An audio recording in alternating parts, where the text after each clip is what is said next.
All right, we're here looking in the fuse box, and I was driving this thing home, and the brake lights and everything worked fine, and then by the time I got here, brake lights are completely off. Won't work. I know the vehicle's not running now, but won't work. The turn signals work, but brake lights, both of them are out. Fog lights, both of them are out. What I'm thinking is going on, what I think is going on, is it could be a fuse or something basic like that.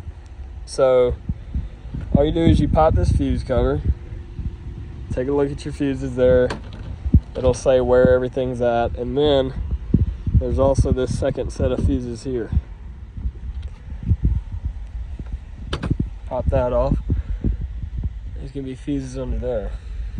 And this also gives you a diagram sheet of what's going on. So if that ends up being the cause, I'll let you guys know, and that way you know before you start going crazy and you're like, let me go buy some new bulbs and all that. Check your fuse box, because it could just be a fuse, and that'll save you a lot of money right there. You put the new fuse in, you're good to go. So you just gotta be aware there might be a reason it's blowing the fuse. So yep. All right, guys, just pulled the fuse. Boom, split in half, busted.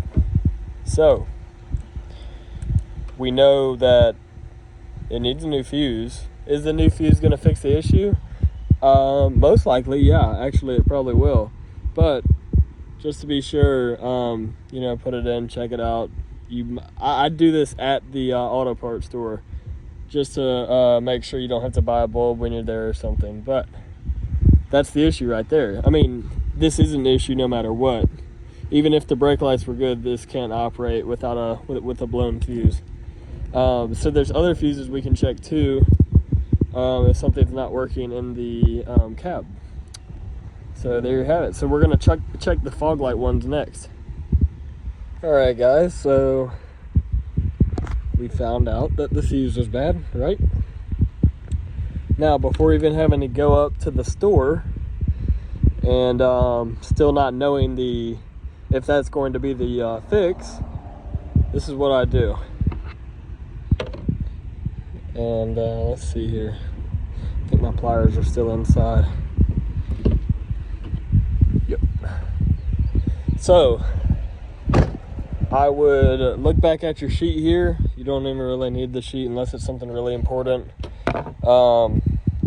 Because I'd get a 25 fuse, which is what we pulled. We pulled a 25.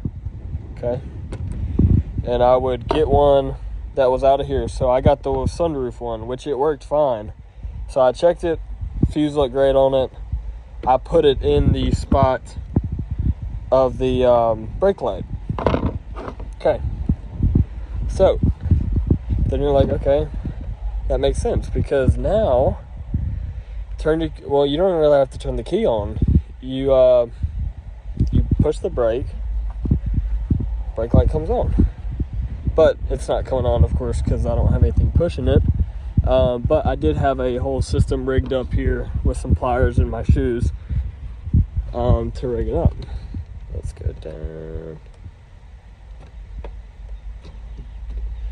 But anyways, yeah. So that's a sure solution to figure out what's going on. So now the brake lights work. So that just saved us. Now we know what's going on. We just need a fuse. All we need is a 25 amp fuse. All right, and that's it. All right, guys, we got her cranked up. And the best thing to do with these vehicles that have been sitting in a car lot, their battery is usually really low, and you'll hear that when you crank it up. Also, I found this cap that I was missing just down in there. So anyways, best thing to do, let it run. Give it some gas at first, hold it for a minute, 1,100 RPM or 1,500 RPMs, and let it run. All right, now I checked the fuses. for the fog lights, because those aren't working under the bottom here. Fog lights aren't working. And the fog lights, the fuses look good. So, although, yeah, they look pretty good, yeah. I mean, they don't look busted, so, yeah, now I'm just gonna go under, pull the bulb out. Hopefully that's a pretty easy process. Check the bulb, and then we'll know how to go about it from there. And if we need to get a new bulb, you'll be able to see if it busted or not. So check it out now, and I'll keep you updated. All right, guys, I'm under here now.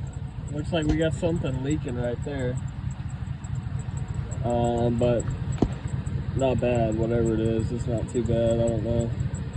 Could also be the condenser. I don't know what side that's on, so it could be that as well. But here's the fog light housing. We're gonna spin this off. Well, actually,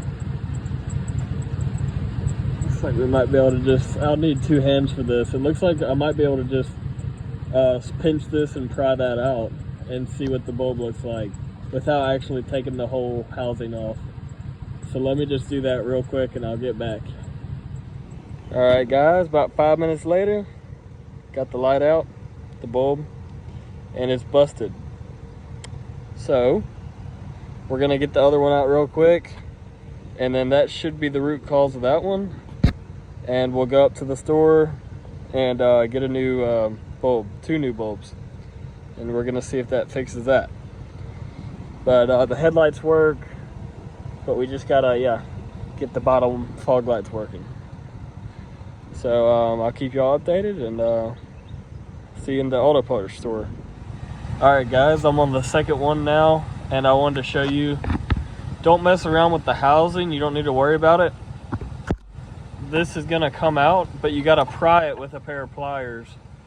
See where that clip, the top clip right there, it hooks on the bottom, and you just take that right out, and you're gonna put some pliers on that grill up there, and like so, put it in, twist, and pull. Now, if I had both hands, I would have done that a lot easier, but since I know it's probably busted, it was a little rough getting it out of there. But try not to let it ding anything. Let me check this one. And it's busted. So you'll see the filament, I think is what you call it, on the bottom there.